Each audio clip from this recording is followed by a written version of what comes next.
Yes.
Slowly come out from your samadhi, your meditation. It's quite peaceful, right? So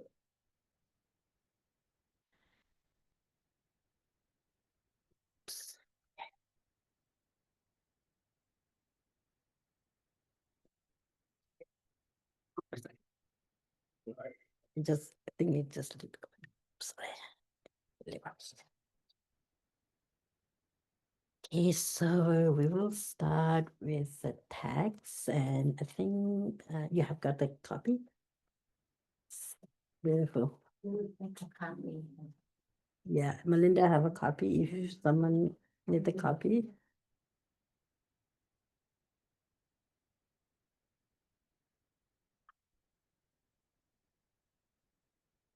So yeah, and we are doing the 37 practice of Bodhisattva, Gyaltse Tomizangpo. So most of you are, you have here the fourth time on this particular text. And just maybe just brief background of the author. We have newcomer. I mean, you have been like a Buddhist student for a long time, right? Yeah, off and on. That's great. It's like over 20 years or more, right? Yeah, we have Rinpoche's teacher here. Rinpoche. It's really good to connect with people who have been steady with our own teachers in the past. I mean, it's good to meet new people. Doesn't matter, old people, new people, we are a human being. The number one, our mental attitude should be like we are equal in the level of human.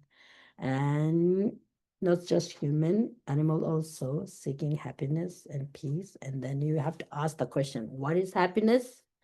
And what are the causes that bring happiness? And what is suffering? What are the causes that bring you suffering? And for that, you need to study more, like deeply. Otherwise, people can go like keep talking suffering also sometimes a little difficult. There are many people think, I'm suffering all the time. Why keep talking about suffering? Let's talk something else. And I remember in His Holiness the Dalai Lama often talk about, like in the media or newspaper or on television, people showing most of the time bad thing.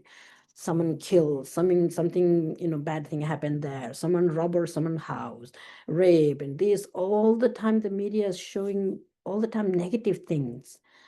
It's maybe bad. Sometimes you should, when the media people, you should bring the good thing that people are doing into the media, the platform too. It's really, really, it makes, it's really true. You need, the people need to know there are good things happening. There are good people doing good thing too, not only just, in the media, I mean, in the newspaper or the television. And sometimes when you're watching world news, since we are talking about how do you really minimize suffering, how do you get rid of suffering, and how do you really create the, appropriate cause to bring about happiness and peace.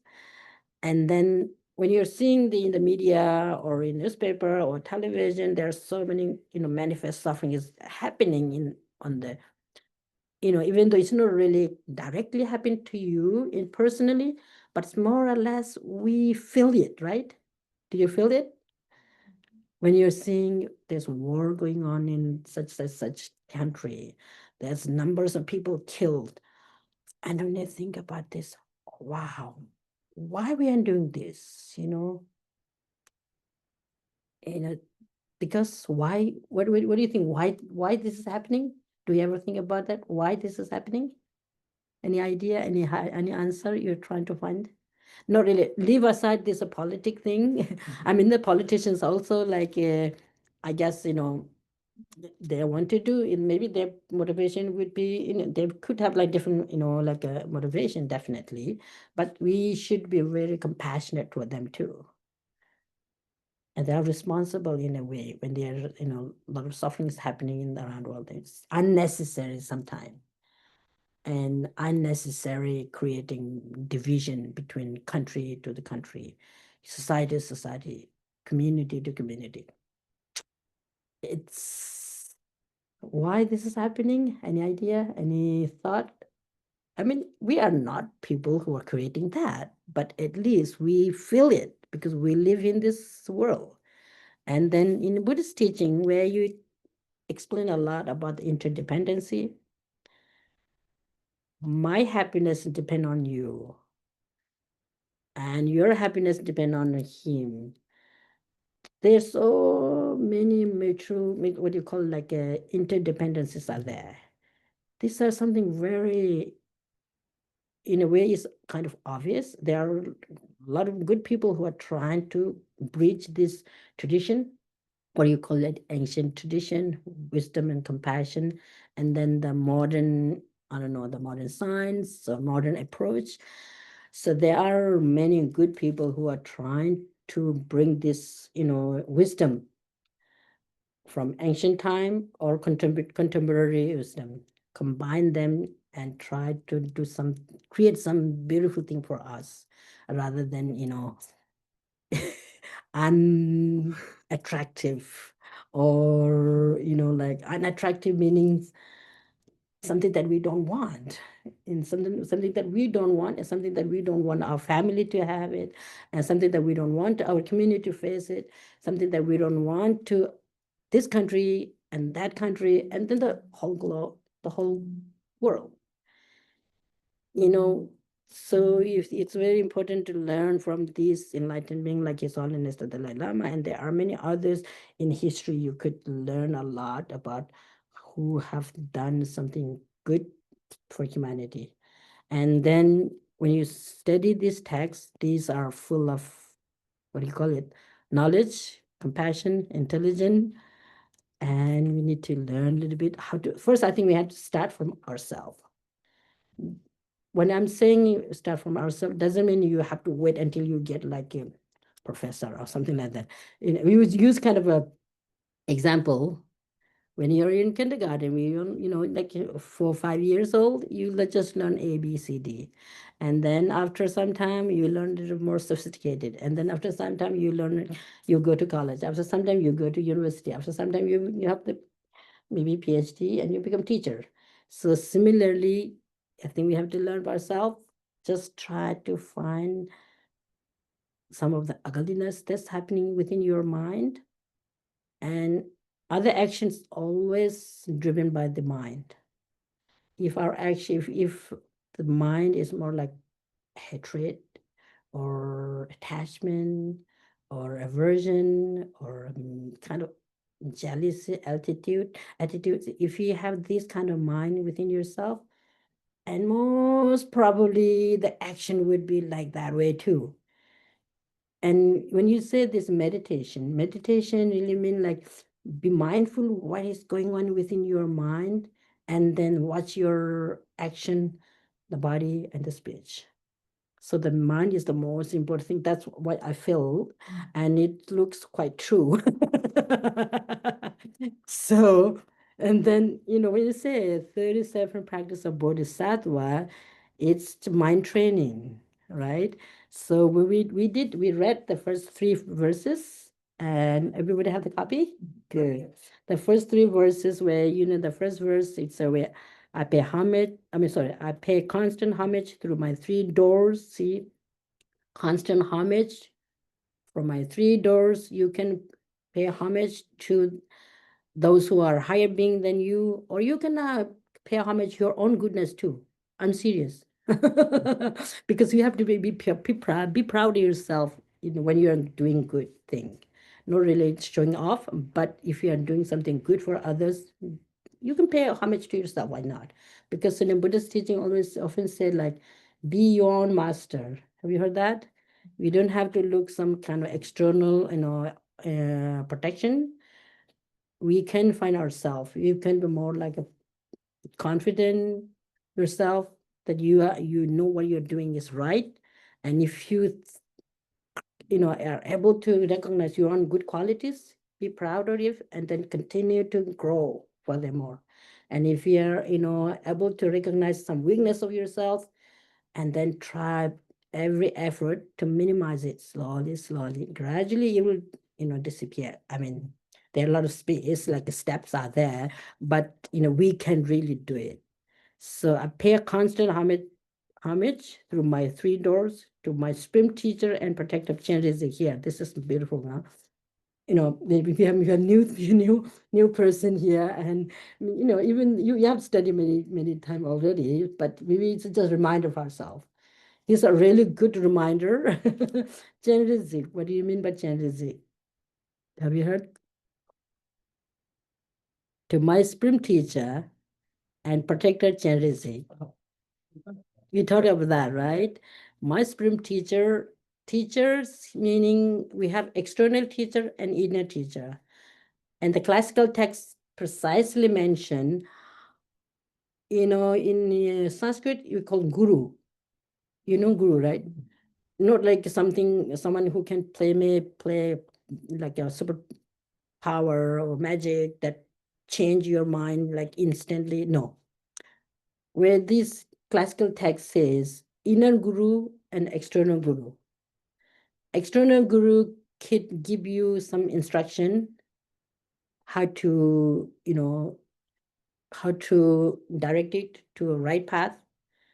But the inner guru is our own effort, by recognizing, by acknowledging that what is right and what is wrong, and then try to follow. And external guru, I think inner guru is like 90% important. Meaning inner guru here, in the classical text, where they say the inner guru is your compassion, your knowledge, your care, your humility, your values, the very basic human values. The seed is already exist in ourselves, but then it's just a matter of how do you really strengthen furthermore. That's very important. I'm not really that expert. There are in the world, there are a lot of one of my teachers often say about don't be a guru hunter. This is good actually. just looking some of the fame, how many books he or she wrote, how many students he or she have. No, we just study very basic way, just treat ourselves like a human being, friends. Doesn't matter we met before or not, doesn't matter we know each other or not. Not really look at the superficial level. Maybe more make the connection very basic and ground way.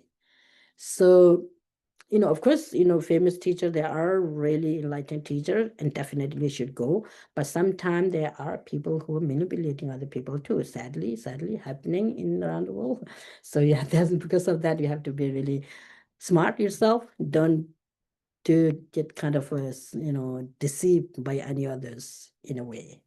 Be just honest yourself, and then I do have my quality in a way, but I want to increase further more. Yeah, that's why I'm saying like very important to stick and to know your own mind, and then try to grow continuously. And Chenrizik means into the full of Chenrizik, it's meaning like without compassion. In Tibetan, it's Chenrizik. This is actually the word is Chenrizik is a Tibetan word. And Chen usually means I, okay. Zik means seeing. Zikpa is honorific to seeing with a compassionate eye, just looking every sentient being like his own child, his or her own child. So it's quite, profound meaning on this word.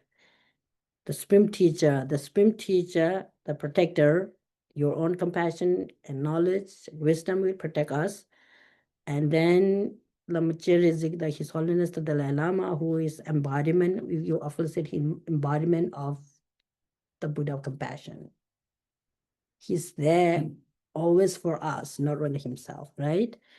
But the author is paying homage to Avalokiteshvara because he sees the values of compassion. It's something very valuable. It's something that everybody have opportunity to practice. I think what does compassion mean, right? Compassion meaning wish to free all sentient being from suffering, and then the causes of suffering. And suffering have like a suffering will change, and then pervasive condition suffering. These three. And then there are more, if you count, many more sufferings are there. There's suffering that's separating from friend. There's suffering that you keep, reborning into the samsaric, world again and again. There's there's, like a suffering that, life goes ups and downs. Sometimes you become very famous. Sometimes you become like nobody care about you. This in Lamrim text, I think some of you have studied Lamrim. Lamrim in the stage to path, the great treatise to path to enlightenment by Lama Tsongkhapa. It's good. I think we have in background Lama Tsongkhapa in the today, and where they talk a lot about suffering. But if you just acknowledge and just identify this is suffering, but it's something I want to read up, and then what triggered this happening. And most of the time, attachment, aversion, hatred, envies, jealousy, competitive mind, these involve. These really involve. But we need to give time for ourselves to recognize this. And always just morning that you wake up, just the minute that you wake up in mind, it just the motivation says today I feel I'm so fortunate that I'm able to wake up. I haven't died yet. And another opportunity for me to do something good for myself and others.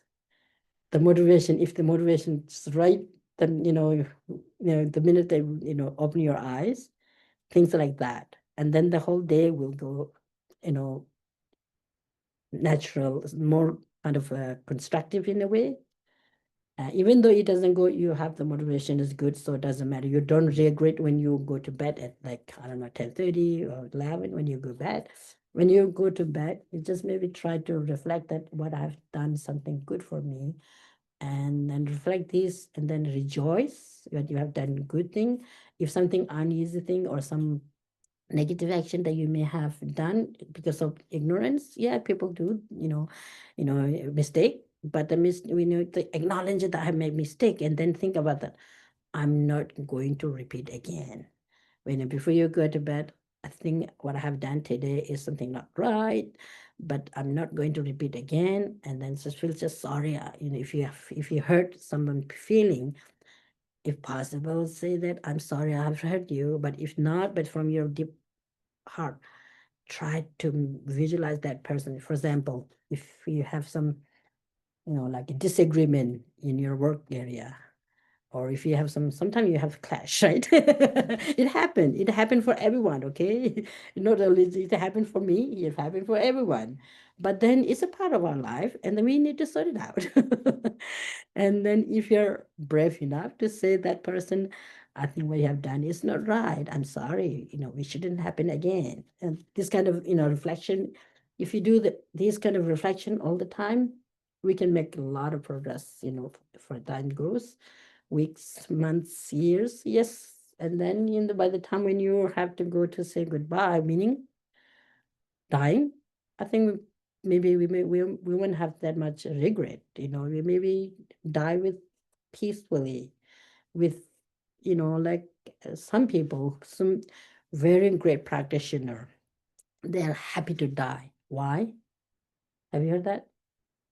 Why? Because they have done what they are supposed to do. They did really good practice, and then our body, no matter what, you'll get old. It won't last that long, no more than 100. Maybe some people live like 100 plus, but His Holiness the Dalai Lama say he have a dream that he will live 113, or sometimes he said 125. It will be great. It will be great. It's just being him in this world is so much a relief, right? We feel like we have someone who, backbone, who really lift up us under his wing, right? So it, that's why the people like happy to die. Do you have any thoughts about that? I mean, great practitioner, great practitioner who always practice compassion, loving kindness, patience, and what do you call it? Wisdom, and they are happy to die. If they're enlightened, then they will end suffering. Parinirvana. All right. Suppose not enlightened, but good practitioner. How about that? There are like 3, 4 different kind of categories of great practitioner. The best practitioner, they will be joyfully die, meaning their body is not anymore useful. They want to get a new body, and then they can do more. Someone who have like control where to take birth. I don't know. I'm not really sure about whether whether we really need to talk about the rebirth or not. But what I'm saying, if we are able to make the differentiation between the mind and the body, brain, not body, the whole mind and brain, of course, they are connected all the time. But do you think mind is like a non-physical? Yes. Because when you say mind training, our body, yeah, we can train our body very flexible by yoga, by sport. You can do as many exercise to keep your body like healthy. But training mind, can you train your mind by, for example, gymnastic, what do you call it? People who gymnastic, yeah, gymnast. Can you train your mind by going to the gym? Just think about it. Can you or not?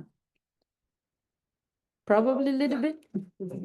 Little bit or not? Yeah, we have to think about this thing. So yeah, why I'm saying, like why this great practitioner, it's I know joyfully die, there's the physical body have some limit, but the power of the mind, improvement, of the mind. It's limitless. But then you have to make a differentiation between contaminated or affliction. When we are talking mind training, we have to train our mind into the right direction and then try to minimize the wrong one, meaning the negativities. Where you say Chenrizik is the full of compassion, then can we become like him or her, full of compassion? It's possible, why not? Because we have the seed. We all have the potential.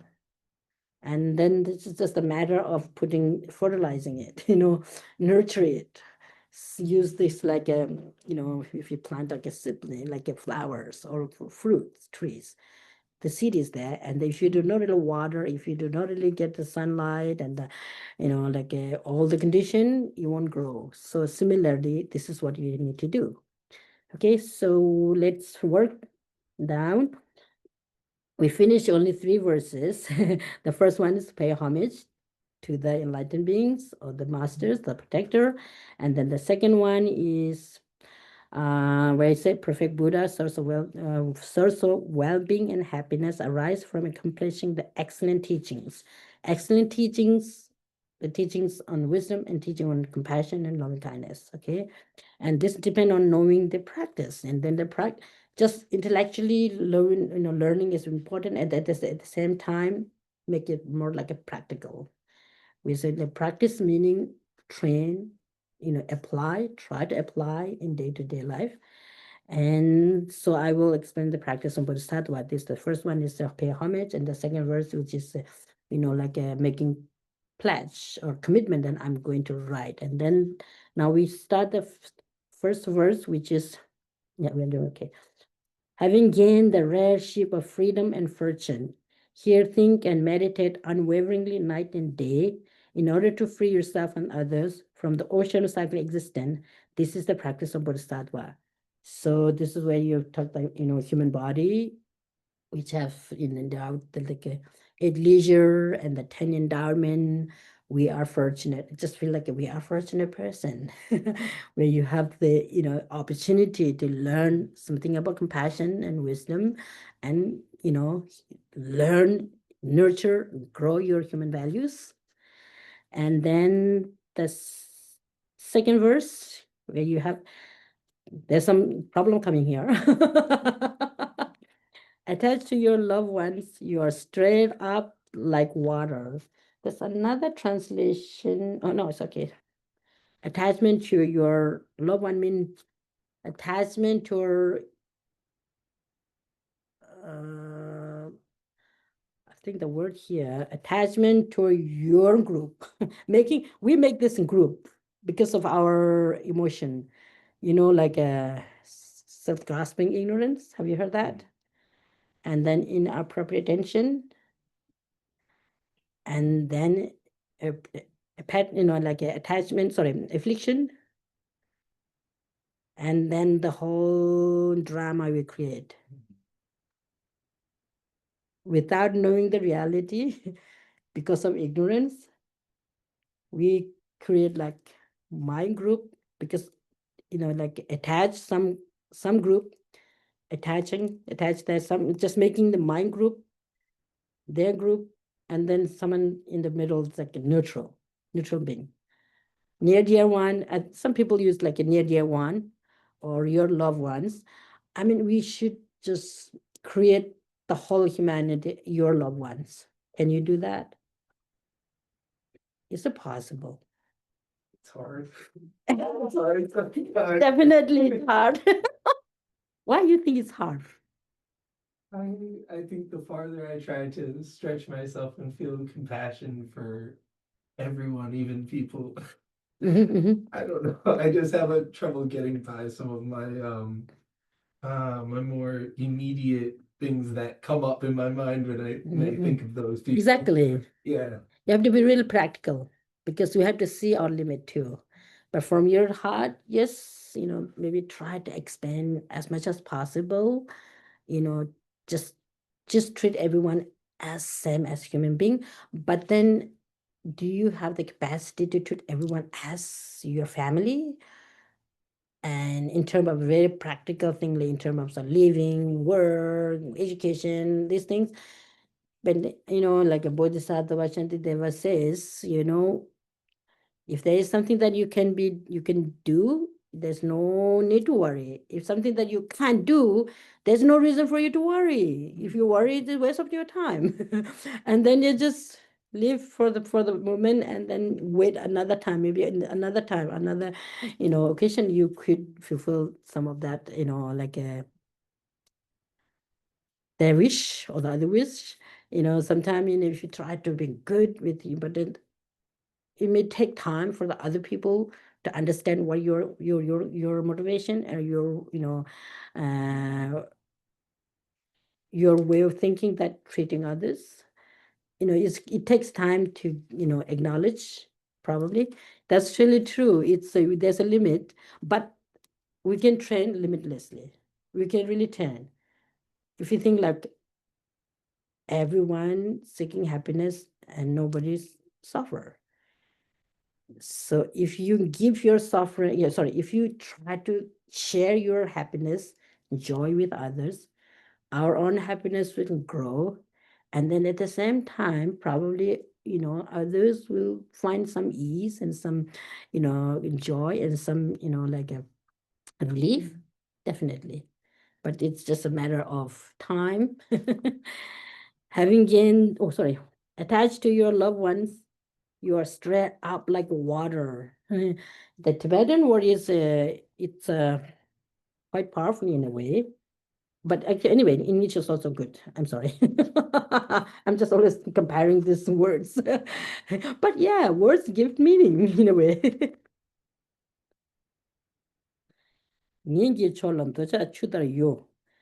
Here it's actually nyen meaning relatives, but here is a loved one. Nyingi cholam tocha chudar yo, meaning daye chola jidam me darbar langdo jibe timu muna ja payu bunga gyase la lengin. So you know Tibetan, right? A little bit? I'm sorry. Yeah, I heard that your talk is speaking Tibetan, if you would. Yeah, it's where it says attached to your family and friends, your attachment increase like a water flow from the river or from maybe the glacier. Why this use? The water flowing from the glacier downward, you don't need much effort, right? You just fall down naturally, very, without any much, trouble. If you want to take the water back from the valley back to the, glacier on the mountain, what can you do? How can you really take that back? We need a lot of, it requires a lot of effort, a lot of work, right? You may need like electricity, you may need like power, or maybe you may need like a pipeline and then pump up with the machines or so many things. You can't really take up, the water back to the glacier and the mountain easily. Here, what is using this, they say attachment to your loved ones, it just grow like a fire, it just burn like a fire. There's a fire, if you put the kerosene, it just burn the whole house. This is bias attitude, I guess. What do you think? Little bias. It's always, most of the time, the attachment, aversion, like it's a bias in a way. Attached to your loved ones, straight up like a water. Having your enemies, you burn like a fire. Attachment is like a water following from the river, and then like a, what was that? Hatred, burning like a fire. What will happen if this hatred? Do you ever feel like yeah, I hate that person so badly? No, you can just do some of this reflection. Do you ever feel like that? A person and then why? Because you're just saying he or she make this, and they are saying he or she hurt me in the past, and he or she is hurting now, and he or she may be hurting for in the future. We are just exaggerating the bad quality of the person, but the person have good quality too. We have to be look at very broad-minded rather than just close. Because of me, because of me, he or she, we are just creating. That's what we call the inappropriate tension. When you know that when this affliction or the attachment arise in our mind, and because of that we take some action to hurt or to manipulate or to deceive. This all happen because of the ignorance, attachment or aversion, or another ignorance again, and then exaggerating the good quality of the person and the exaggerating the bad quality of the person. If you see the unattractive or like unpleasant sort of quality of the person, you hate. If you're just seeing that like some good quality, I mean, you are our own version of good qualities and the bad qualities. But in reality, everybody have good qualities, and we all have both part, definitely. We just a matter of we try to acknowledge and then try to minimize the bad one and then the increase the good one. And yeah, this is a really practical thing. Attached to your loved ones, you're straight up like water. Hatred your enemies, you burn like a fire. you know, because of hatred, you know, your mind is stirred up. At the same time, then some people start doing hurting with, I don't know, external thing, maybe punching or maybe shooting or maybe some other people to, manipulate to go to that person to hurt. These really happen in daily lifetime. But if we are try to minimize this day by day, definitely we will be happy. We will be fulfilled with our wishes in a way. And here, in the darkness of confusion, because we are confused, we are really just trapped with this me and mine is the most important and the rest just neglect. It's not the right thing to do as a human in a way, but what to do? And in the darkness of confusion, you forget what to adopt. Yeah, see the darkness, the ignorance that you throw into this suffering, and then we don't know what to adopt and what to discard. But always remember that yes, I can do good thing. Why not? Today, because of my limitation, I've done something wrong, but that's not really last forever. There's another. Buddha's teaching is very flexible in a way. I mean, it just deal with the reality. It's just deal with the reality in a way. So then you can accept it, and you can just feel. When you feel guilt, don't live with that long. Just try, not really completely ignore, but also not live with that again. Just think about again and again. That could traumatize your mind in a way. Maybe, well, I know because of ignorance, I've done something wrong. I know that's not right. I shouldn't done, but it's past is past. It won't come back again, right? Don't wander in the past. Sorry, when you say be present is also important. Past is already past. You can't really do much. It's already past. You won't come back again. Present is the most important. And then if you create the good, like environment for the present, future will come naturally. The cause and effect connection. The cause and effect always connected to each other. If there is no cause, nothing can be done. All composite things, like what was that? All composite things. What was that? Anyway, I don't go there. We'll just stick with that. The darkness of confusion. You forget. You mean maybe thinking that this the authors of the Bodhisattva in the Thursday practice of the Bodhisattva teaching us personally. Even though he was appear in Tibet like 13th, 14th centuries in the mountain, but his experience by learning is still very much alive, very much vibrantly alive now in many different society. And here we too, why not? Be proud. That's really important. Darkness of confusion, you forget what to adapt and what to discard. Giving up your homeland. This is the interesting one. Giving up your homeland. This is the practice of Bodhisattva. Okay, here, giving up your homeland. You have like a mundane homeland, and you have a little bit more profound or a little bit higher kind of a homeland. How do you really designate what is your homeland and what is not your homeland? How do you really? We can think about that. What is your question? The question is here, giving up your homeland. What does it mean? Yeah, what does it mean for us? What do you mean for each of us? What does it mean for you? Home, belonging to that kind of home or that kind of country. I think about very, like a practical thing too, because our world, how this world, maybe like a couple more than 1,000 years ago, probably there was no the system about the border, crossing border, passport, visa, all this, like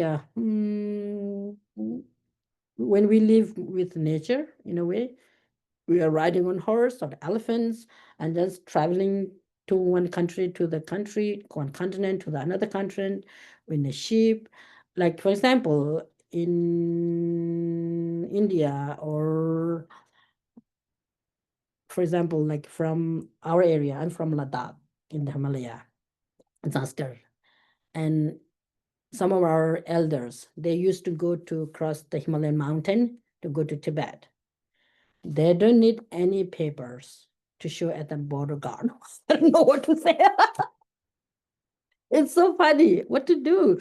We create so many things, whether this is some, I think thinking that we are creating some, like a comfort, more safe, more security, whether we are really creating security and comfort or we are creating like a more complication. We don't know. They don't need any piece of paper to show at the guard, and they can just walk from the Himalaya. What they do, they just pack some, roasted barley. Have you heard that sampa? Roasted barley food to eat on the way. They have to walk like maybe a month or more. And what they do, they pack some roasted barley, sampa, and then some other foods that them put in their backpack, and they just walk. And there's now no one at the border say you can't cross this, river or this bridge.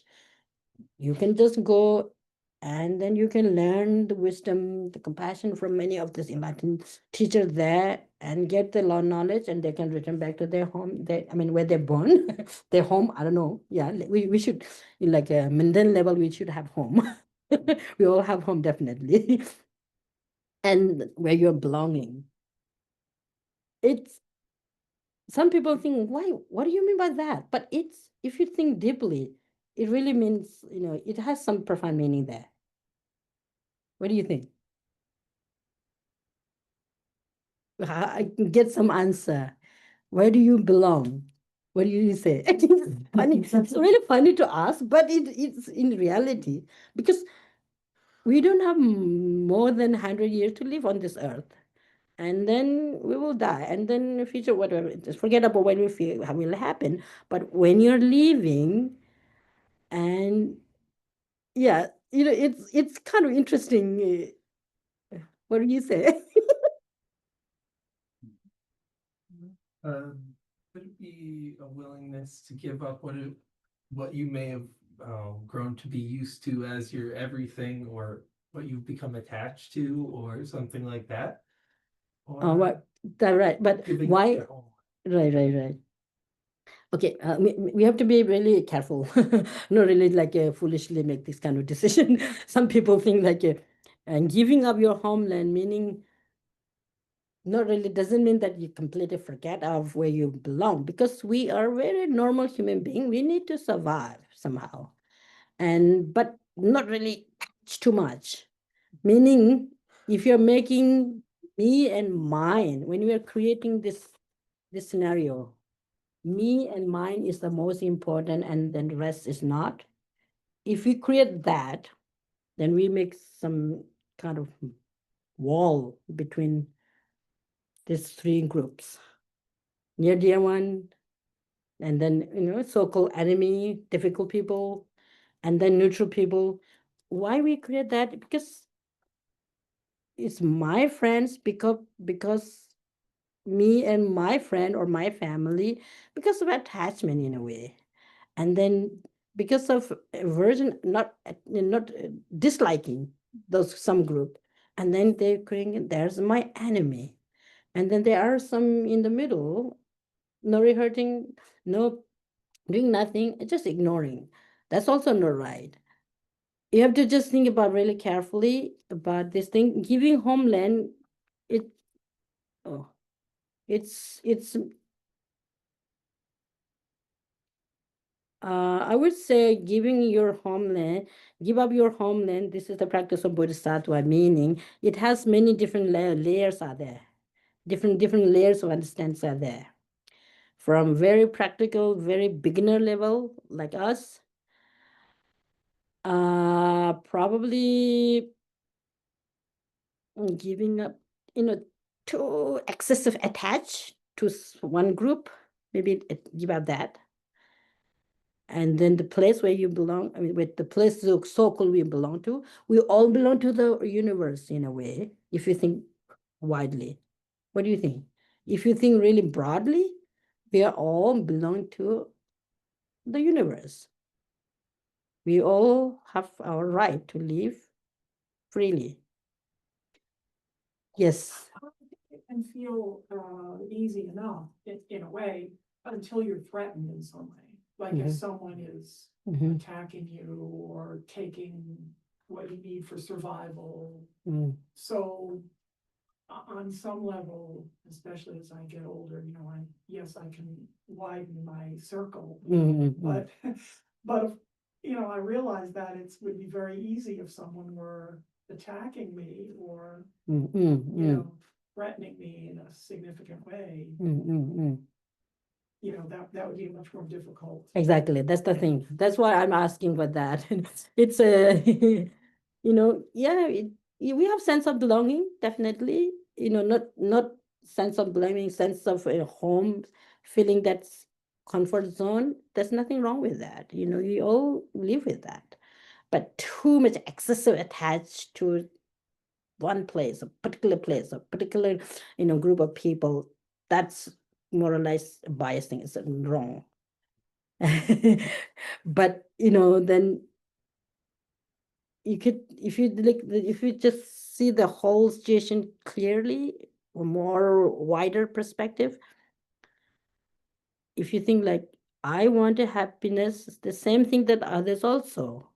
So if there is any possibility you can create some, yes, go for it. But if there's no much that you can do, and you just live as neutral meaning no attach, no hatred, but at this moment, at this today, I don't have much capacity to do anything, serve at that person or that country, but I will not give up from my deep down, my heart, because that community or that person is also same human beings who seek happiness, who seek something, ease in life, but because of the causes and condition that he or she may have created in the past, or maybe, some other, circumstances, if this is not really right, then when you have more kind of power, when you have more, like resources to help, to, and to rid of that kind of problem, then go for it. Yeah, it's quite interesting. One time, why I was asking this one is was in the during COVID. I'll share this. Is interesting. During COVID, I think 2020, I was all everything turned into virtual, right? Remember that the whole world is almost like locked down, almost whole world, right? It was kind of confusing at the beginning, fears. Of course, you all have this experience. Remember this, and at the beginning of like a 2-3 weeks, probably I personally feel like, oh, that's kind of confusion, fears, kind of a little frightened, yes. But after some time, it's so funny. I felt like this is look like a little joke. What is going on here? Just lock down everything. What does that really mean? And then people If you have to travel from one place to another place, you need to show a piece of paper, or you have to register, you have to get this. You can't, because then you have to go into quarantine for like 2 weeks or 3 weeks. You can't interact with people. We are so isolating each other. Is this good or bad? I think we were really lucky because we're staying like 5 minutes walking distance from His Holiness. His Holiness was like down too. Uh-huh. And at one point, there was one newspaper says that the ocean of wisdom is locked up in Dharamsala. What is that? The heading, it was so funny. Did you ever get this kind of thing? I was really trying to look not really, the thing of checking with how many people died, how many people have caught COVID, how many people cured. There was like app showing that how many people was affected by COVID in different countries. They're ranking the countries and how many people died with COVID in America, Europe, India, like this, and how many cure. I don't know, somebody gave this app to me and I download, and then I become almost like obsessive checking with that. And after some time, like, why I'm doing this? It's just destroying, it's really like disturbing my mind. Instead of just checking with that, do something else. And then I saw this headline in the newspaper said the ocean of wisdom locked up in Dharamsala in India. What does that mean? His Holiness the Dalai Lama locked up in Dharamsala. But everybody locked up in Dharamsala. I mean, everyone there, right?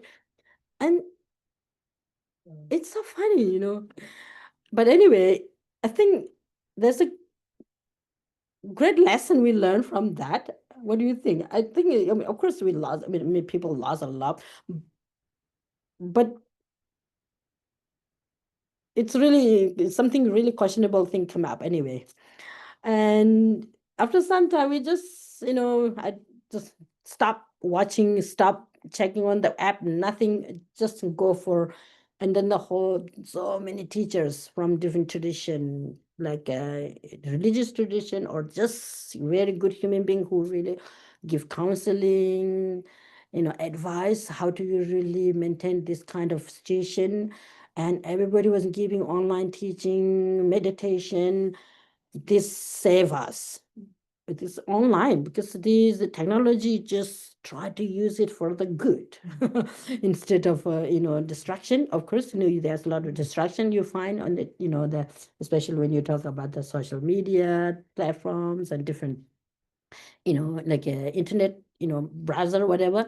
But then many teachers, they turn giving teaching some simple meditation, those who are really healthcare worker, nurses and doctors. It was so good. His Holiness gave many online teaching. I'm sure some of you joined. Have you? Did you? Yes, right. It was so soothing, right? And we feel like, seeing on the screen, we feel like we are really connecting human to human. Why not? That was so good in a way. Anyway, why I'm saying this, yeah, I was trying to say that. And then I sign up for, have you heard of Minor Life? You already, right? Yeah, Minor Life Institute. It's in Charlottesville, Virginia. Oh, Richie Davidson started it, so. I'll share you. Some of you could apply to go to this, the conference. It's a Minor Life Institute, which is like actually founded long ago. I think 40 years anniversary in a way. I think nearly 40 years by His Holiness the Dalai Lama and great scientists from America, Europe, and I see he's like Reggie Davidson from University of Wisconsin. He was the main person, like a scientific you know, representative of America, but globally actually, giving the contemplative practice. And I somehow just registered in the summer, they call it the Summer Research Institute, Minor Life Summer Research Institute. And they used to host that about a week, or 5 days, 6 days in Grayson Institute in New York. And the participant mostly like a student, scholar, researcher, teacher, social worker, healthcare worker. It's all range of people come there to practice together in the institute in person. But then because of COVID, it has to turn into, like a virtual. Mm. And I joined that one because I applied and they accepted. And then there was after some time, when you join a different session, you have yoga session, you have meditation session, you have just very, like open discussion session, and different activities are there. Very good actually. And then, just time to time they ask like some feedback or some questionnaire, putting on some question about. And there was one question called like, uh, what does it mean for you to home? I wasn't sure how to answer that. Because in the whole world is what? Lockdown. Your room is your home or what? Or your country where you are is your home or what? I was just thinking how to answer this question. What will you answer? There was a question said, what does it mean for you home? What does it mean for you to be at home? No, Or to what does be it mean? What does it mean for you? What does home mean for you? I think. Oh, sorry. I think I'm putting something like that. home? What does home for you? Yeah, what does home mean for you? I feel like a feeling of belonging is a big part of it for me. Mhm. Yeah, I don't know. It's a, I had to think about that, how to answer. I don't know. I was just, and then it just some sort of like answer came up, said, wherever you have food and shelters, that's your home. I mean, That was my answer, I think. Oh, interesting. Anyway, sometimes you have to think of very simple but very practical question, but you don't know how to answer in a way. I have to juggle a little bit about that. What does it mean that? Because because the thing is, the COVID, make sure that you don't have COVID. And it is, what that's then giving so many guidelines. How do you walk? How do you interact with people? Keep distance. Was killing a little bit. Keeping distance, like I don't know how many meters between one person to the next person. You can't really handshake. You can give you hug your parents. What is that? But I wasn't really sure. And then toward the really, the COVID is not completely gone, but it got a little lighter. And there was a lady that I know quite well, Tibetan lady. I think she lived in somewhere in Europe.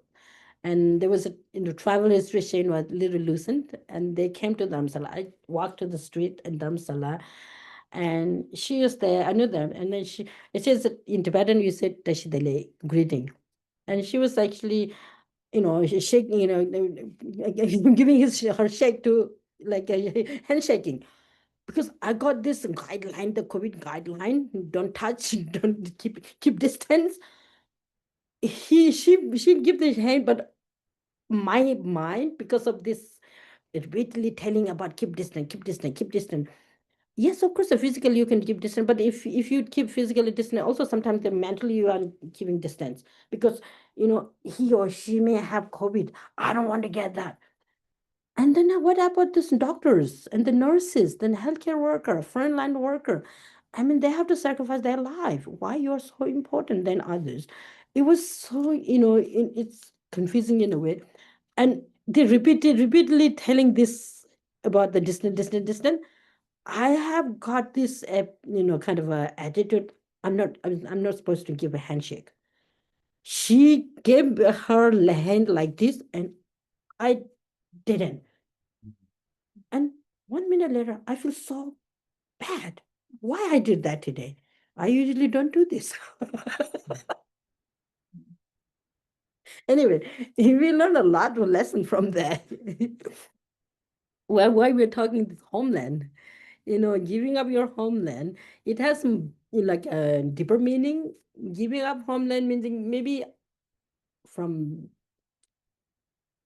deeper meaning give up the samsaric homeland, so-called samsaric homeland, where you have so many trouble, the drama that you create. Give up that and just find some isolation place, and where you could devote yourself to create genuine peace of mind and inner knowledge.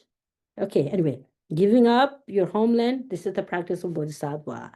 But you have to be really practical way. How do you really do this? And have you heard this one story? You have heard of Jizumela Repa, right? No, Jizumela Repa is a great saint of Tibet who, yeah, if you read his biography, will be really helpful. And there was a one person, if you are not ready to act like way, wait. And I think someone was attending teaching from his Jidumila Reba about giving up your homeland, meaning giving up where you have the choral drama create like a mind, me, and the whole samsaric that the cause and the condition that you bind into this me and mine attachment and then whole drama. And he or she, I can't remember, was attending teaching with the Jidumila teaching and practice and generosity, the perfection of that we have the generosity, professional generosity. Jizumila was keeping like a virtues of giving, being generous. And then one person was not kind of maybe his or her mind was not that ready, or maybe intelligent was not that strong enough, or I don't know, whatever. And he somehow just gave up everything, and then he become beggar in a way, sort of. And then he was facing a lot of challenges. And then at the beginning, he was so devoted, or feeling like, oh, everything what he says, this I can do it. Then after some time, he was not prepared that yet, but somehow made the wrong decision. Wrong decision, give up everything. And then observe he or she doesn't have enough food, enough clothes, and nothing. And then if there's no, the circumstances are not ready, better not do it. And then instead of, what is that? Instead of increasing his or her devotion, the practice to the teacher or the teaching, his mind was directed at something differently. Then he started criticizing the teacher. I said, what he said, Jizumila Pango, Yungaya Pango, in Tibetan, the beggar of Jizumila make me beggar. But beggars are also human being in a way. But the thing is, it has the negative connotation in the negative way. That's what he said. He give up. He gave up learning. And it shouldn't happen, these things. You have to be really start from the scratch and then develop slowly, slowly, slowly. That's very important. That's a very smart way to do. So what you say, the homeland, you ask the question about what does it mean from homeland. Yes, sense of belongings, definitely we need it. There's nothing wrong.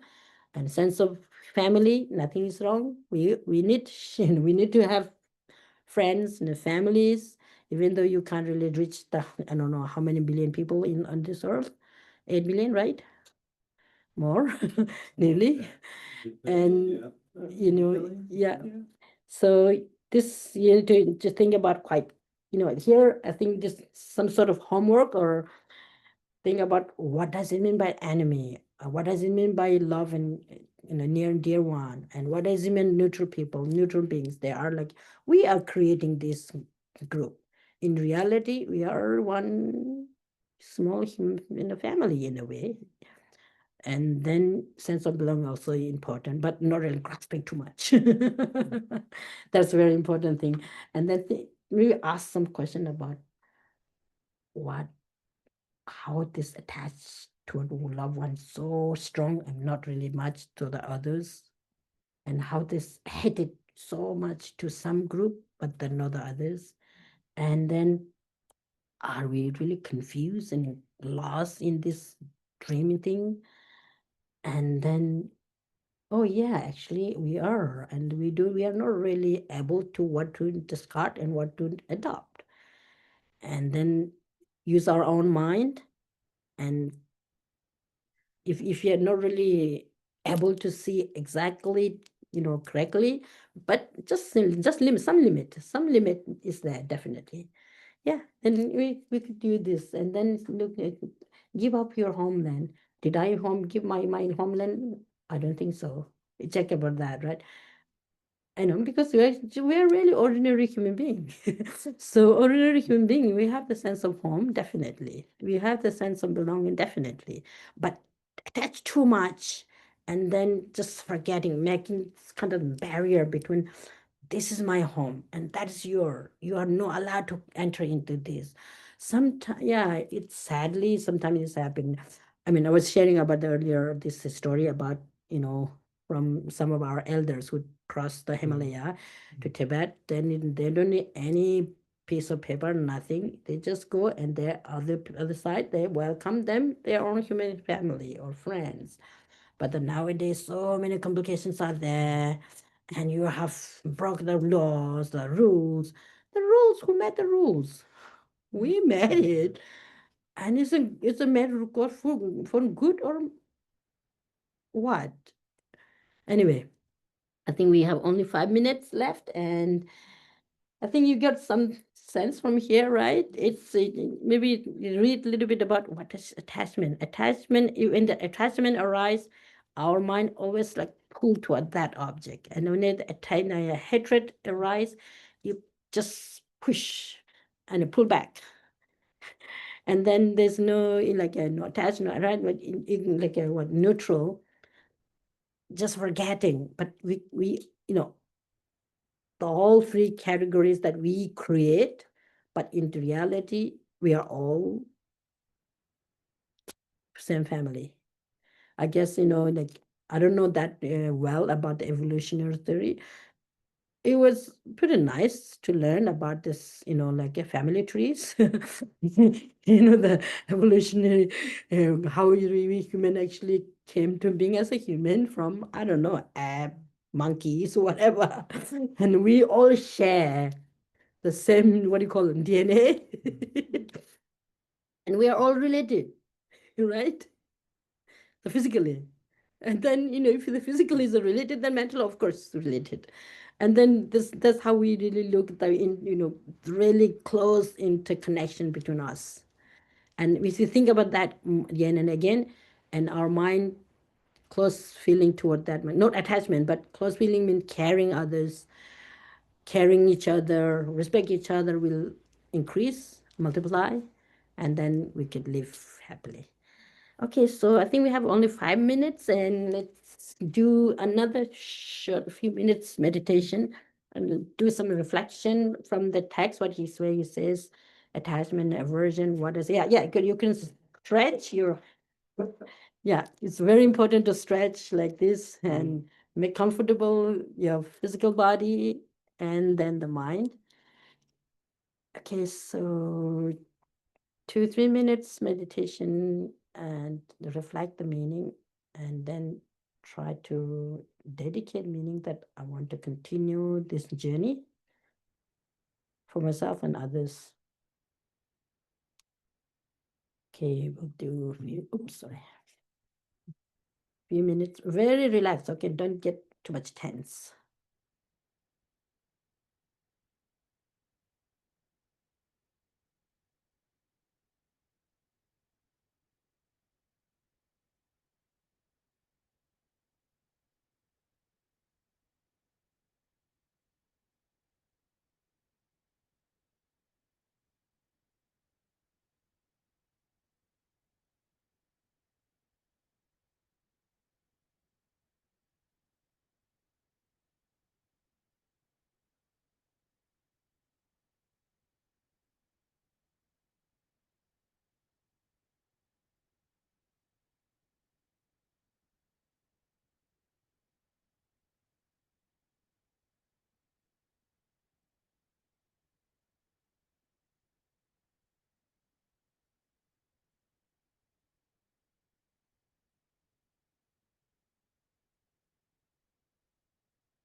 Okay, thank you. Thank you. We have only 2-3 minutes, so maybe we could have a question another time next week.